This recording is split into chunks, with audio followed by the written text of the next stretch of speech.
Hello and welcome. My name is Samsarah Morgan. My, I am the Executive Director of Mia Healing Center for Birth and Family Life, as well as Oakland Better Birth Foundation.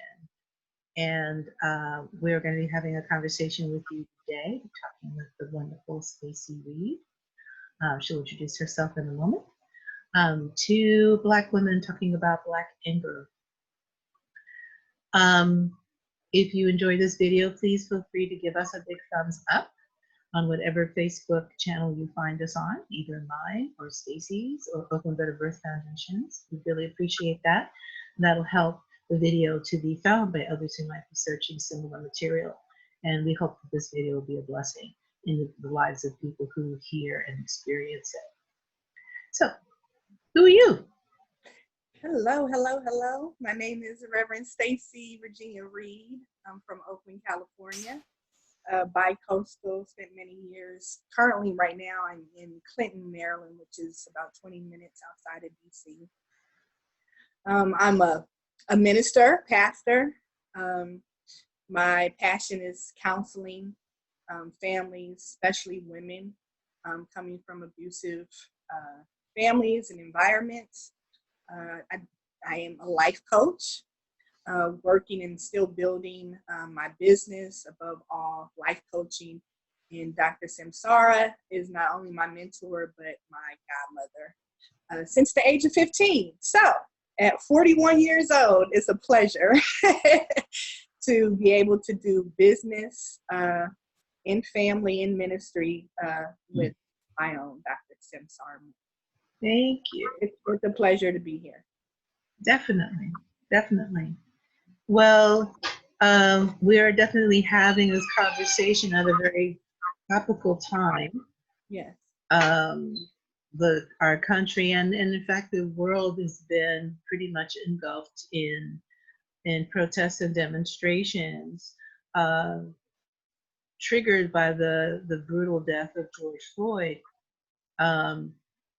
And we got to say that, this is not the first time something like this has happened.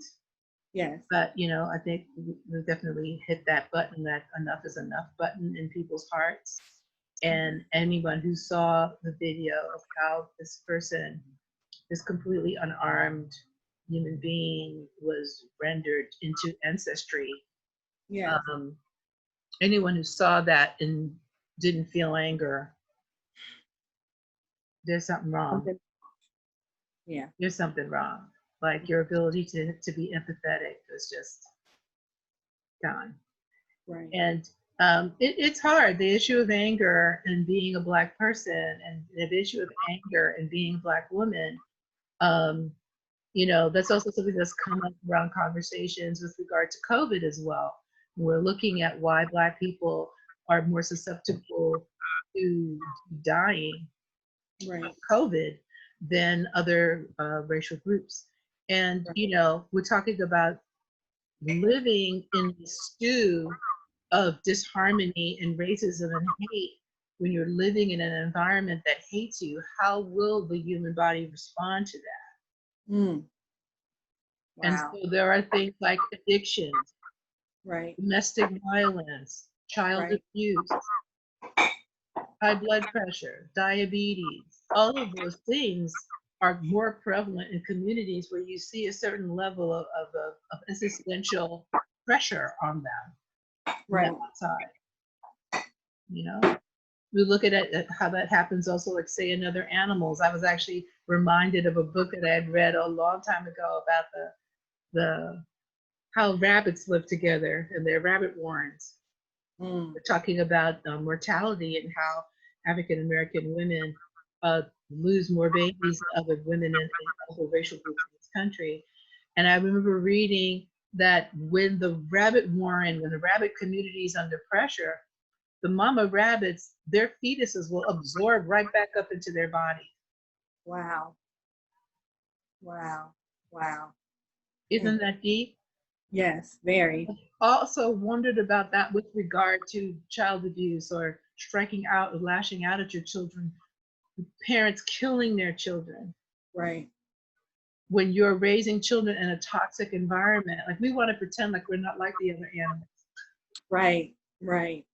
Right. Right. So you're thinking about, wow, there seems to be this huge uptick in, parents doing horrible harm to their young ones. Like people are like, how can they do that? How can they do that? They're bad people. They're sick people. Put them in jail. And yeah, they might need to go to jail. And yeah, they for sure need treatment. But so many. Right. Right. We got to stop and take a look at that. Absolutely.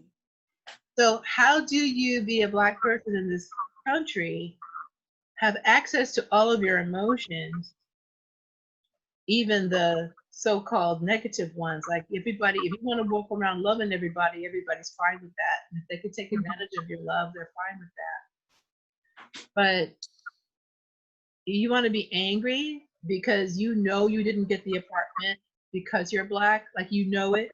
Like Right. you didn't get the job. That's right. Because you're Black, like right. it. Right. How? And we live every day in the know. And sometimes that knowing is either subconsciously or consciously medicated. Right. In unhealthy ways. When we talk about domestic violence, when we talk about abusive relationships or family environments, addiction, drugs, alcohol, sex, addiction, there are food.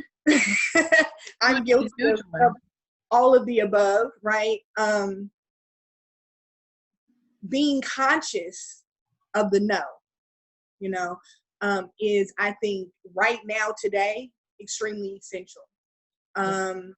One thing powerful, a moment just that you and I had previously to recording, is an elder asking her daughter, how are you?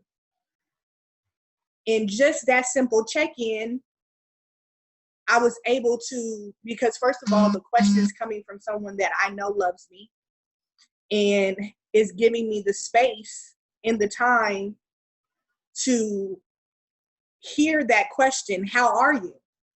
And it's coming from a loving place. And it allowed me to release my own tears prior to this video that I didn't even know I was holding. And so just now, me being conscious and aware of the no, because again, being a biracial woman, trying to find my own place still at 41, I thought it was a preschool thing. I thought it was a kindergarten thing. Then I thought it was a middle school thing. Okay, high school, this is it. I'm going to Berkeley. I'm not going to have to find my way. I'm not going to have to pick and choose what side of the fence I'm going to be on. Am I going to be the angry Black woman or the passive white woman? And then going to Berkeley, understanding from Berkeley to the workplace back home, I am a Black woman, and my expression, the way I talk with my hands, my facial expression, my body language, learning how that is communicated, right, to the world, and then finding my own voice is important. And it's taken several years, and I'm still doing it every day to learn how I want to be able to communicate that voice. And if today it's angry, then so be it. But understanding and learning how to even express myself in anger is important. And over time and with maturity, even as a Christian woman, if I want to add that to the pot, that I've been taught that, okay, being angry is not a sin. It's when you act out of the anger, to hurt others, that's when it becomes sinful. But it's okay to be angry, even with God. It's okay for Stacy to be angry with God, No, see, and that's the important thing. We need to respect. Right. That, speaking as Christian people, God gave us our emotions. Right. All of them. Right. Not a few. All of them. Right. Right. And anger is the emotion that you have when you're being violated. Yes. Yes. Someone has violated me. I'm angry. I'm going to push back. I'm going to fight or flee. Right. Anger gives you energy to do that. Right. Right. And so if you can't find your anger, you can't save yourself. Right. Right. And then the question of, you know, being put in the position where we have to fight or flee. It's one or the other. And then the world, you know, questions, well, why aren't they stable? Why aren't their families together? Why are they not more educated? Why are they angry, right? It's because for 450 years, we had to fight or flee. And anger is a short-term fix. Right. Anger can't, like, that's one of the things too coming up around, you know, the demonstrations, and some of them were contrived to be violent, and Right. some of them became violent. What I mean by contrived is like when you have cops pressing in on people and then people are blocked in, then that creates an incendiary situation where things are going to happen, things are going to get broken. You're Right. in town Oakland, there's big windows everywhere, someone's going to break a window. Right. Right. And it's very interesting watching, having been very involved in Occupy Oakland, watching and wondering, why do cops kettle angry people in together, press in on them, and try to just let them march, just let Right. them walk. Just Right. walking is cathartic. Let Right. them walk, let them chant, let them go. Right. But no, Right. in their patriarchal, racist arrogance, especially if we're talking about this particular subject with why the people were angry, you're Right. going to try to control that anger, and you make a bigger bomb than what could have been coming your way. Right.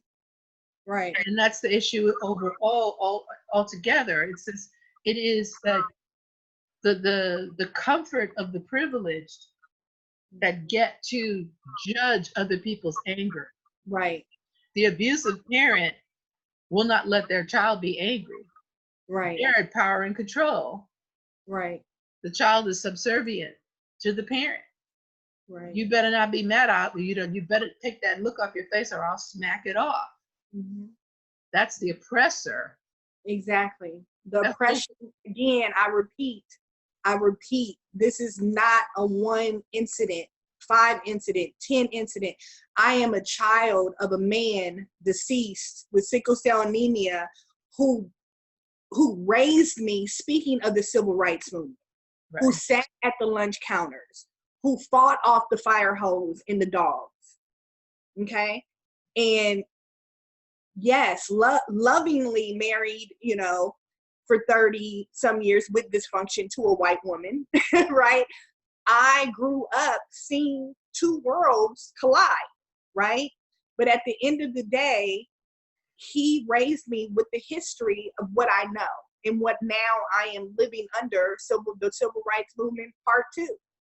And so I repeat, 450 years of oppression. This is not an overnight situation of why Target got burned down, why the cities are being burned down.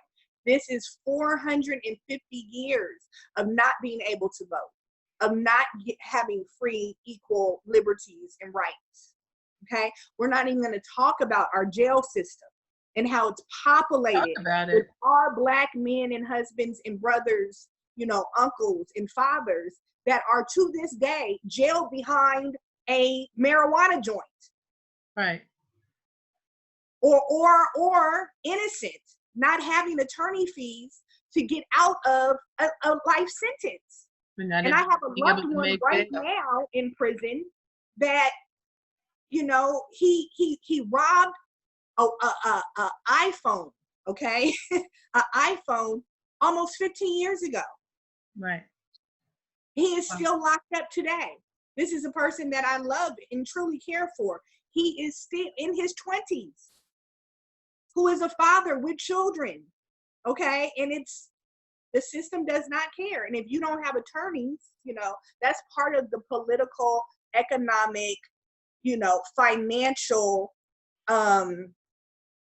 movement, you know, or outrage or anger, because who's left behind? The angry Black woman who's left to raise the children and to deal with her own PTSD. Exactly right. And meanwhile, You know, we see bankers rip off the country. We see politicians rip off the entire nation. Mm-hmm. Mm-hmm. And what happens to them? A Right. slap on the hand, if anything, if that. Mm-hmm. Right. Did a There's been single, very little accountability. not a single banker went to jail for all the shenanigans in our last financial crisis. Not a single banker. Right. Right. And they are responsible for how many people lost their homes behind those shenanigans. That was not a Exactly. little thing. How many people Exactly. lost their jobs? How many people killed themselves? Exactly. Yeah. Absolutely. You know, so over and over and over, especially as Black people, especially as Black and brown people, we know that we're not valuable to this country. Right. Everybody wants to steal the resources from us. Everybody likes Black music. Suddenly all the R&B performers are white. I hardly find a brown skinned person. Well, the nation was built on the Blacks of slaves and indentured servants and Native Americans, land that we stripped that never belonged to us. So Right. when you know your history, and unfortunately, unless you are proactive in choosing to major in African American studies or reading your own books, you're not going to be taught these things. And so Certainly that not going to be taught wisdom, them in an American public school. absolutely not in the public schools.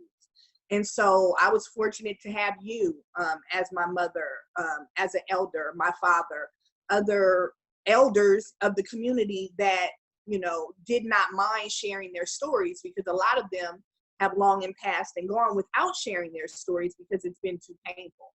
And so, great acknowledgement or honor should be given to those such as yourself who have over your lifespan shared and taught your children our own history. Because if not, then yes, we are repeating the cycle of even self-abuse when we don't know where we've come from, and how we've participated in building America, that we have lived in, but not a part of, not respected, not honored, not given the same rights, but yet we were able to build with our bare hands this country, or raise their white children and babies. So there's historically so much of oppression, and I think that's why here we are now in 2020 with the civil rights movement part 2, because we are exhausted. And how many times do we have to see our men murdered, and women murdered by police officers, which represent the government, on film, on tape? I mean, it's not even the first time, as I'm saying. This is insane. the first time. It's not the first time. And on and on and on. And so, yeah, I mean, we do need to be able to, there's 2 levels of it. One is like an interpersonal, like between our ears situation. And so, we can talk about self-care on a personal basis, because that's the only thing we have direct control over right away. Right. Like right now. Right. And so, it is very important that in our lives as Black women, as human beings, that we are surrounded by people where it is safe for us to have all of our emotions, and that we are not shamed for one emotion over the other. I've had to really, really, really reinvestigate my relationships with white women for this reason, that there's a history of Black women taking care of white women, like literally. You had mentioned taking care of children, and being the Black girlfriend that everybody can come to and tell them all their crap, but then when you have want someone to talk to, they're crickets. They're crickets. Right. And systematically over the course of my life, weeding those people out of my life. Not from a hateful place, but from a you are weight. Talking about not having a weight on your neck, like not having the weight on your back of carrying these people's stuff, always being available for you, white people, Black people, anyone. Right. Because absolutely. Friendships need to be reciprocal. And I would like to tag on that to bring up the post that I saw the other day. It says, I've been reflecting on how often I've had to be the silent Black girl, so I'm not viewed as the angry Black woman. And so when I saw that post, I immediately tagged you, because we're always trying to think about, different topics to share. And that was it extremely affected me as to, well, wow, yes, I am still, again, at 41, still walking on eggshells, after leaving abusive work relationships, marriage, friendships, finding myself, and again, back to the fight or leave scenario, fight or flee, right? Fight or flight, or fight or flee. Right, that every day, in some kind of form, way, or fashion, I'm having to decide in the back of my mind, whether consciously or unconsciously,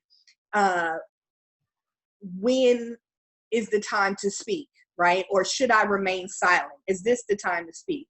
And then again, taking things in prayer, having the wisdom, to how to handle my anger or whatever emotions I'm feeling at the time, but also learning how to express my anger and to give my anger a voice, in a respectful way, regardless if I'm in the workplace, if I'm in an interview, in the boardroom, or in a romantic or friendship, encounter, that it's okay for Stacey to have a voice, and to own her voice, and to be able to communicate that voice in any of her relationships where there are boundaries and there are a level of respect established, because I've been able to communicate that to the people that I'm connected to. And that's a lifelong process. One important life lesson that you taught me was, and this was, I think, at the age around 17, when I had so many questions, from family to new love, right, is that you taught me that I needed to ask what it is that I needed, right? And that you're here to support me and to, give me the things that you're called to give me. But first, I had to speak and use my own vocabulary and words and ask you. First, find out for myself, what do I need? How do I feel? And then be able to articulate to those people that are here to support me what it is that I need from them. And then also ask them, what is it that you need from me? Because a lot of times in relationships, we make assumptions, especially now as the emotions are heightened. We make, because of our fear or insecurities, we don't know what to do or how to do or be a friend. We make assumptions about what people need and what people don't need. And so I would like this video to encourage others, and also myself, that it's okay to not know, right? It's okay to ask yourself and ask others, what is it that you need? How can I support you? How can I love you? Because my love language may not be your love language. But it's important that we don't take ownership of other people's let's say bags, right? Whatever those are filled with. We don't own them, but yet if we are called to be in relationship or friendship, that it's okay to ask, how can I help you? How can I support you? And then also articulate to others how they can support us. So much of it, in my estimation and in my education, comes from so many of us not having our infancy needs met. And I work with people to help them meet their little children's infancy needs. As developmental needs, we have all along the path from being inside of our mother's bodies until we are adults. Okay. And those early needs, like your mom's pregnancy, into like the first 2 years of your life, and it gets it gets different once the kid is kind of mobile and can talk and can say no. Right. But there is that time when the child is not verbal and the mama is God. Right. Mama, hopefully, if mama has all the resources, she's not trapped in her own trauma drama. You know what I mean? And especially in utero, if mama is well fed and well loved and looking forward to having this baby, does the baby have to ask? Right. Mommy, eat 3 meals a day. No. Right. The happy mama who's growing a baby, she's so excited. She's talking to her partner. Her friends are planning her shower. She's gonna do that stuff. Right. She's gonna read the pregnancy books and find out what the important things are, and she's gonna do everything within her power. Right. To meet that baby's needs. That baby's not gonna have to ask for anything, right? And then when the little baby is born, we have to watch in this culture, because this culture immediately wants to separate the mom and the baby. Put the baby in another room. Right. Feed it every 3 hours. Right. If it needs to be, don't hold it all the time. You're going to spoil that baby. Right. Right. We're creating, it's people with massive skin hunger and low self-esteem. That's what we're creating. Can you speak on what you mean by skin hunger? Meaning that human beings have a high need for touch. Oh. Okay. High need for touch. We look at our primate cousins, they live all cuddled up together all the time. Okay. Yeah, we're not too different from them. We can do algebra. Right. They're more people than we are. Right. So I give all the props to them. Give me some chimpanzees any day. But they live super close up together. And when they have their little babies, the baby clings to mama's chest for a long time. And then also going back to COVID, right, that it has forced us in some way. I think every family dynamic has been challenged, right? That at the end of the day, we do all need each other. People are losing jobs. We know that by the spike in suicides that is happening now. Exactly. And the calls to the crisis lines up through the roof. We are meant to be together. Now, here's the deal, though. When we're little babies, and then we're born, we should be breastfed. The babies ought to be skin to skin with mom or dad all the time. We put our babies down in the bassinet and walk away and wonder why. I get calls from family. Every time I put the baby down, it cries. What's wrong with it? Like, there's nothing wrong with the baby. Right. Yeah. Okay. Put the baby in a carrier and go about your business. Look at our sisters in Africa. The babies are strapped to their back, strapped to the front. They're doing their day. They're out marketing and walking and doing whatever they want to do. And the baby has that incredible warmth of mom or dad or grandma or auntie. And what's happening inside of that baby's brain is amazing. Neurologists tell us. Those kids their brains are being wired to be peaceful. They're being wired to be intelligent. They're being wired to be self-sufficient. Right. All that closeness gets to be the little 2-3-year-old is like, I do it myself. Right. They get that from all of that. You give you meet their needs in the beginning, and you build a stronger person. So we're living in this culture, and you see it in Black folks. Like a little Black boy, he's 9 months old, and he can't cry no more. Right. You're a man. Excuse me, he's 9 months old. He's a little boy. Right. And a 9-month-old little girl's supposed to take care of everybody. Little Black girls are acculturated to take care of everybody.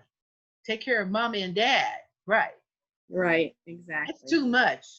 Yeah. It's too much. It's too much. We want sensitive, empathetic people. And then when we become adults, we wonder why at 23 I'm exhausted and just started marriage.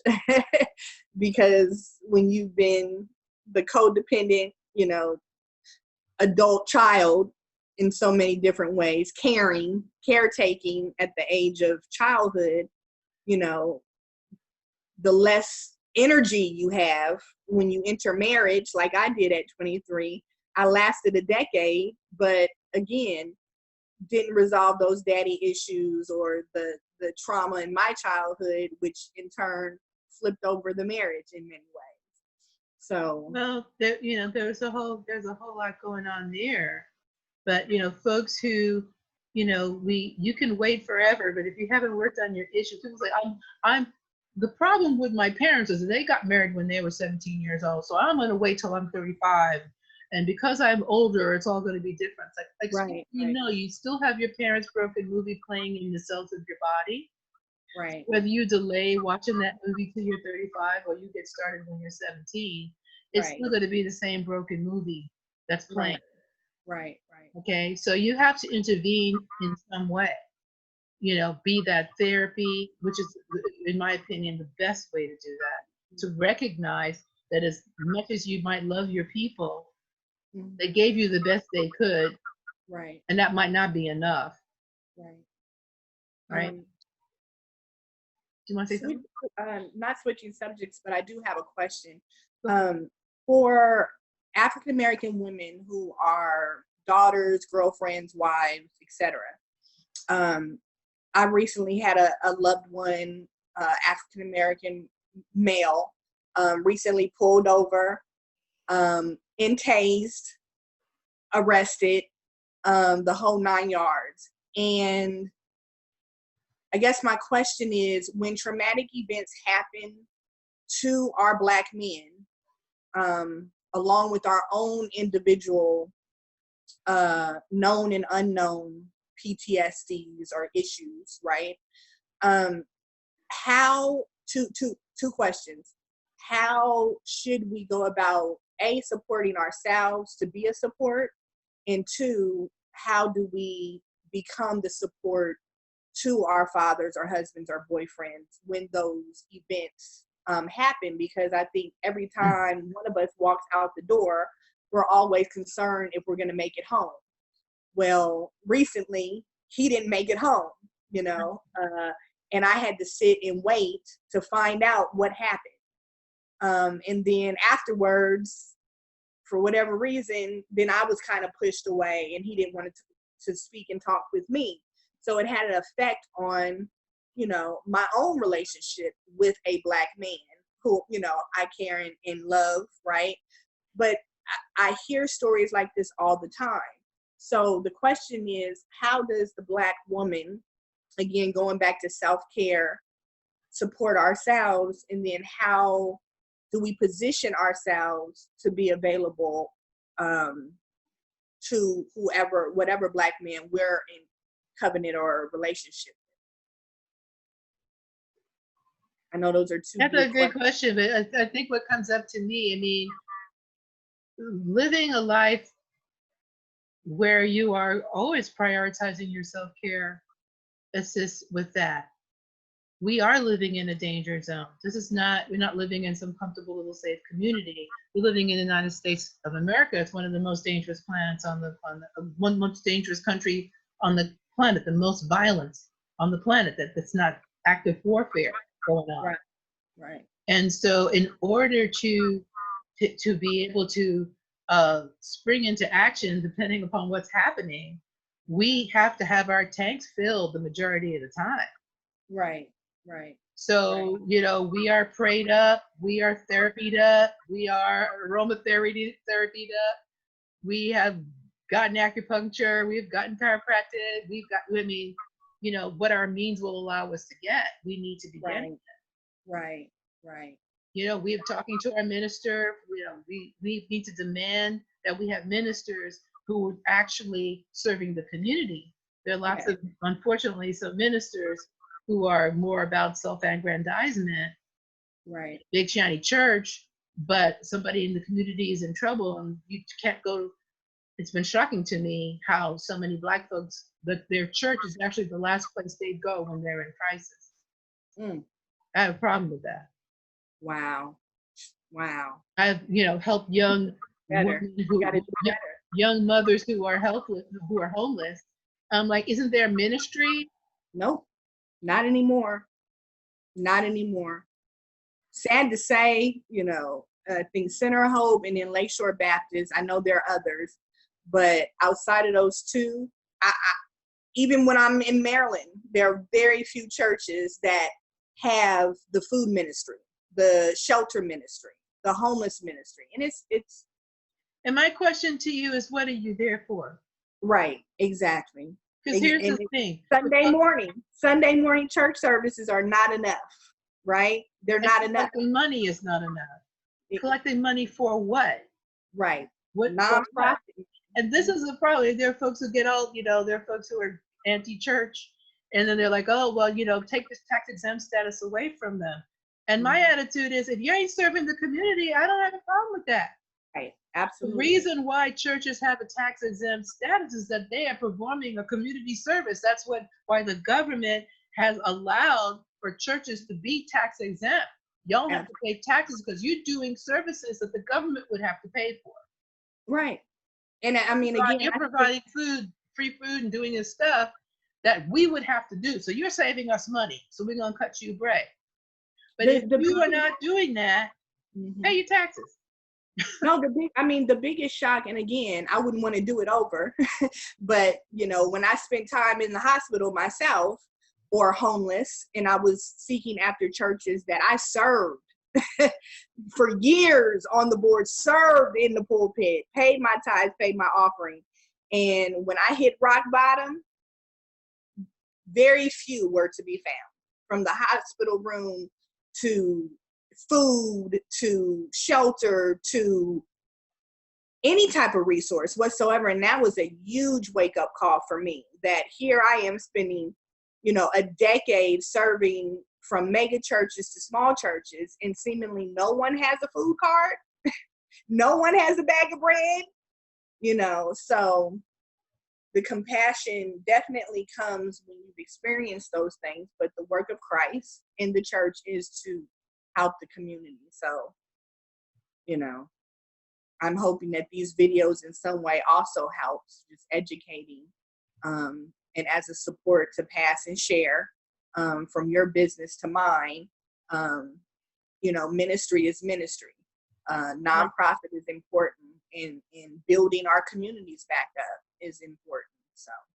Yeah, as I get older, I know I'm definitely moving away from a nonprofit state of mind. I'm moving into a more Black Panther state of mind, which is that we need to take care of each other. We need to take care of ourselves. Right. Because clearly right now, the government that we have, is only giving lip service on both sides of the political aisle. They're really only giving lip service to take care of themselves. We should not have senators who are millionaires. Public service doesn't need to be millionaires. Right. And so a millionaire is going to protect the money of other millionaires. Right. Not me personally. Right. And so, and my offspring we're not millionaires. Right. So they're looking after their people fine. Right.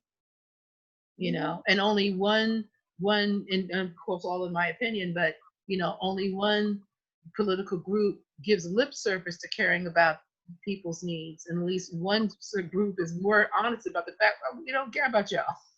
Right. Absolutely. Right. And so we need to be self-sufficient and do that in the most robust, healthy way possible. We can use our ancestors as our examples. How do small family groups of people take care of each other? Right. Taking care of each other does not mean being codependent to one another.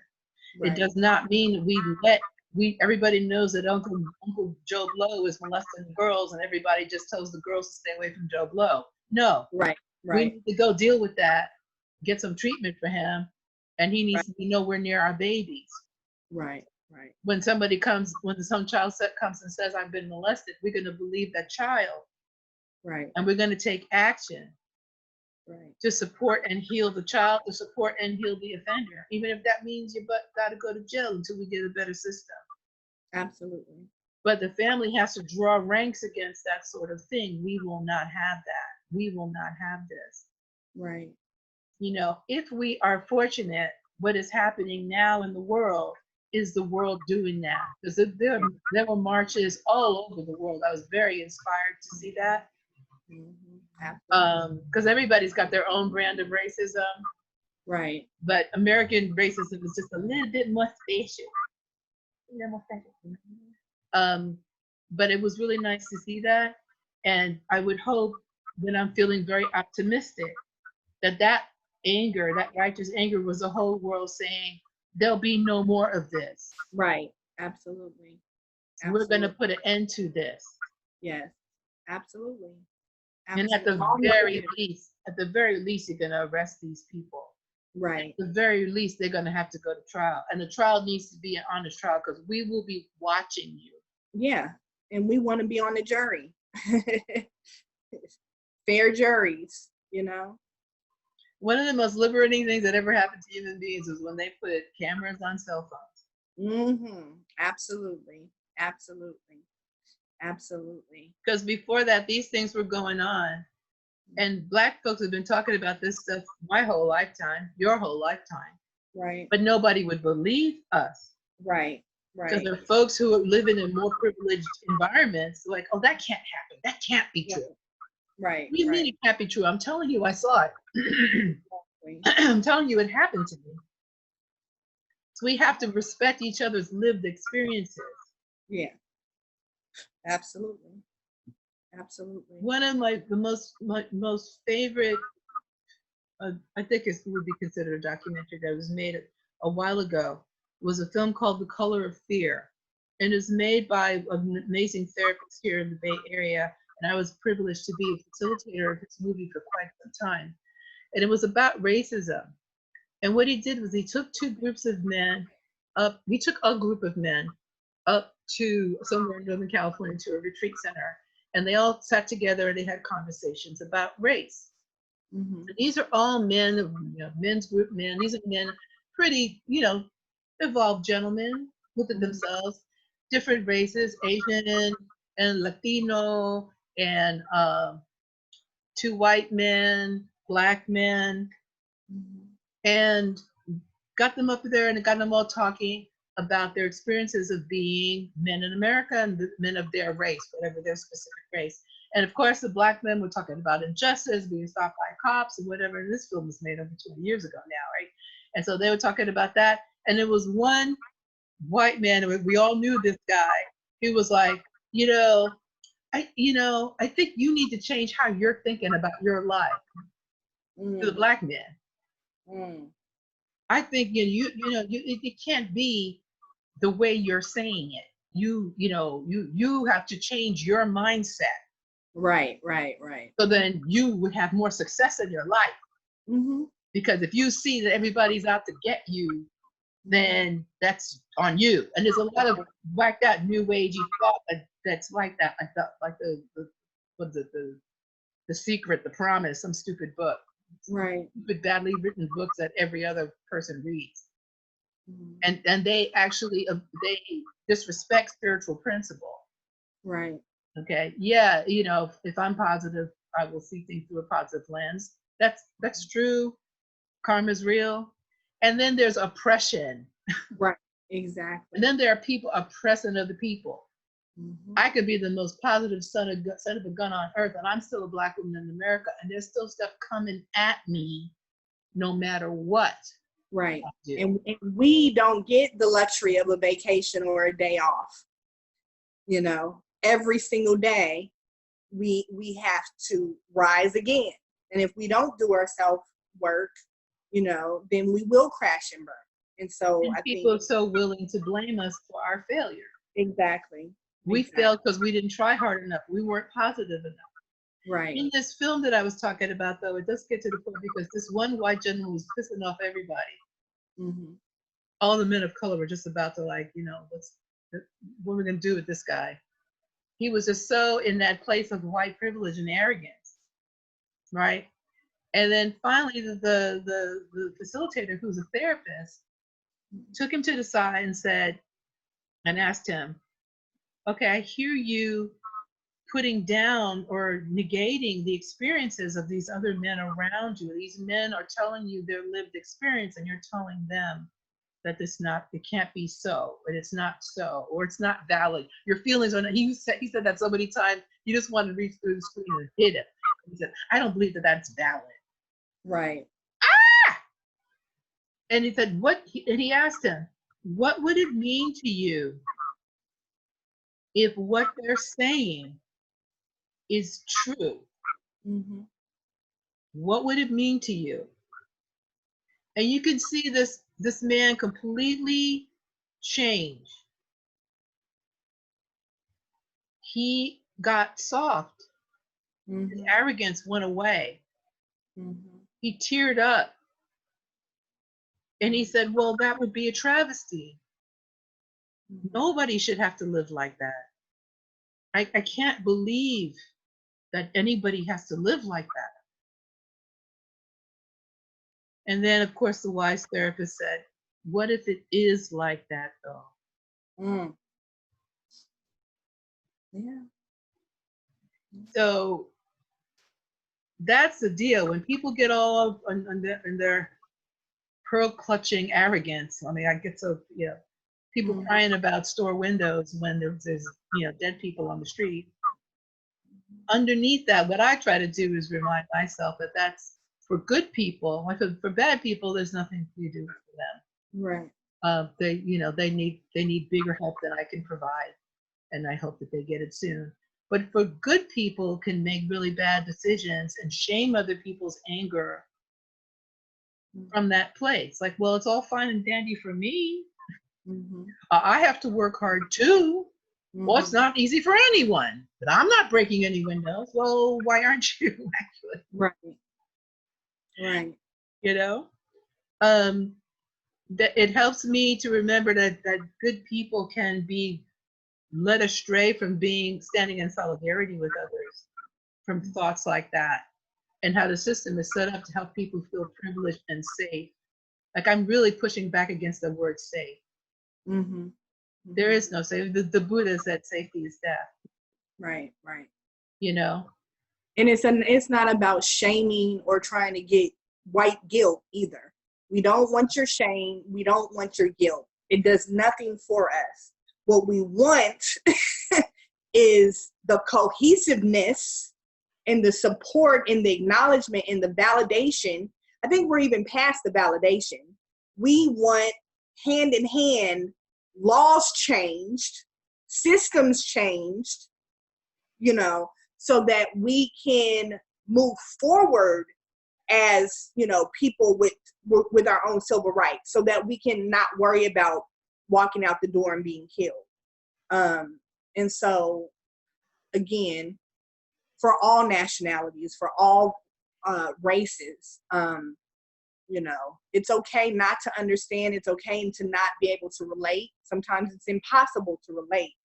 But what we are asking for and expecting is for your voice to be heard in support, in unity of what it is we're asking for and what it is we're angry about, which is systematic. It's systematic. It's legal. It's economic. Okay? It's not just emotional. It's not just how we feel. This is the world we have to live in every single day. It's interesting that the word shame, I want to speak a little bit about that. I mean, I want white people to be shamed. I want that to happen. There's toxic shame and there's healthy shame. Right. I don't want white people's toxic shame. Right. That will do nothing for me. I want their healthy shame. Right. That they call themselves American citizens. I'm supposed to be American citizen too.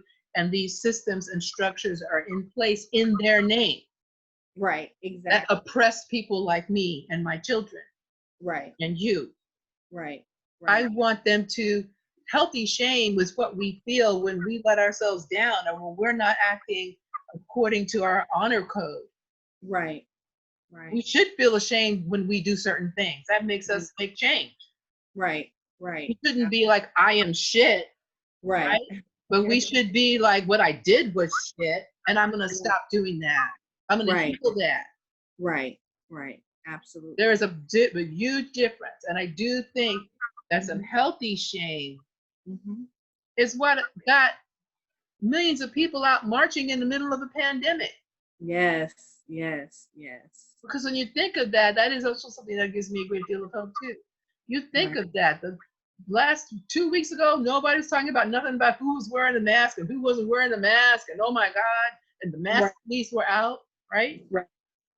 And thousands of people were walking across the Brooklyn Bridge and marching and all over the world.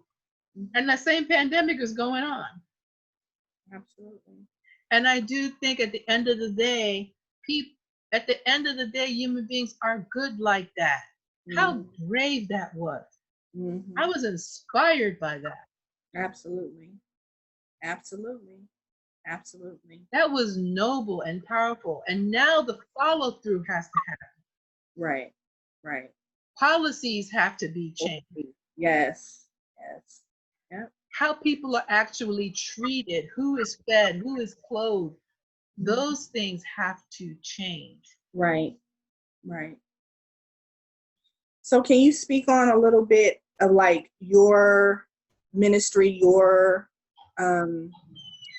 business, and how you are currently, I guess, and then invite those who are watching this video, what do you have to offer in your ministry and your business right now today for those who are watching?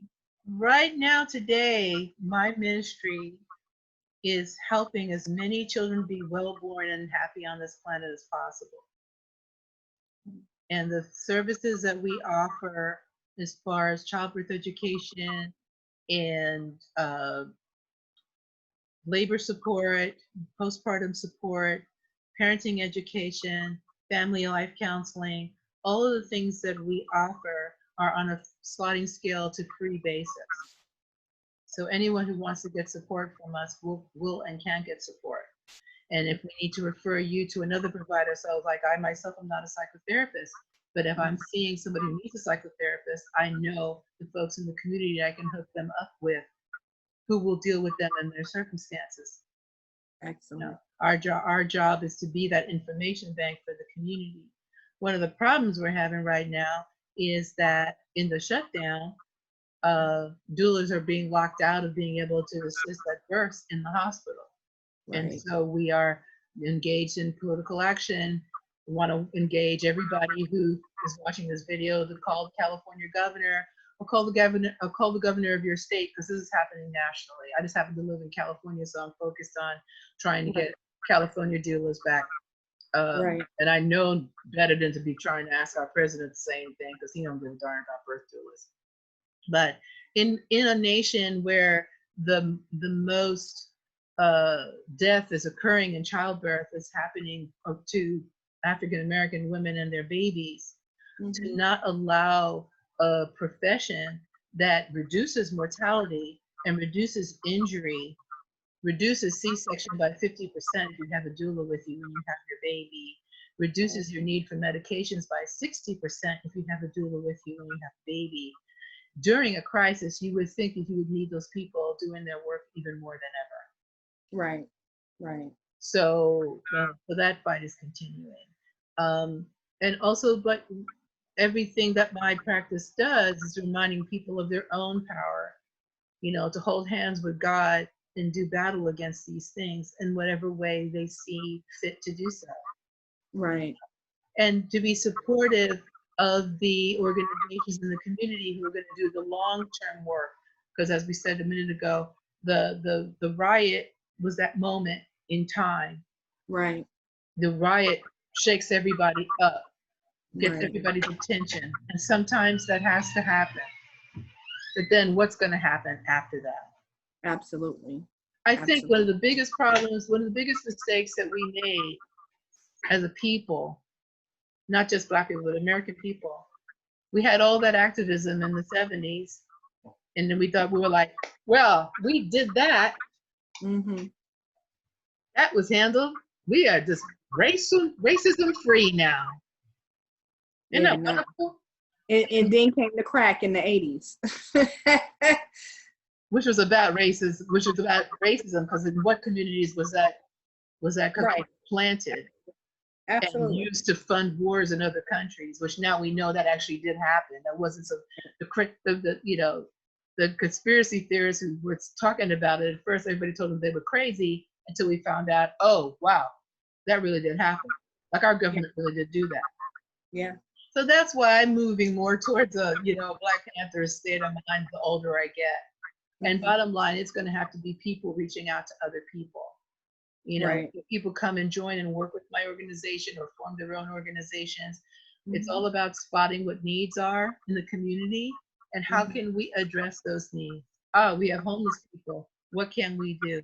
Can we all come together and buy properties and rent to homeless people? Do people need jobs? What can we do? Who's got a factory that needs workers? Right. We bring it down to that elemental level. Right. And hopefully the government will catch up with us. But since we are the government, we got to get started. Absolutely. Absolutely. Thank you for sharing and all that you do. For asking. Absolutely. I think that we need to wrap up. Why don't you share a bit about your business, my friend? Okay, so Above All Life Coaching, I'm working currently to get my LLC renewed. There were some state fees that I knew nothing about, of course. So in the meantime, I'm still open to my life coaching. Again, sliding scale. My specialties are working with abused women, whether emotionally, financially, sexually, physically, of course. And then I also have resources available that if they do need a psychotherapist, clinical work, then I would have those support persons available for that. But primarily working with women and their families if they have those support connections, and then also connecting them with community resources on how to move forward, because a lot of times we get stuck.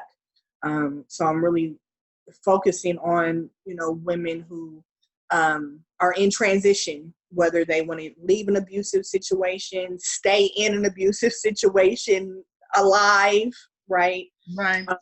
Because those are skill sets too.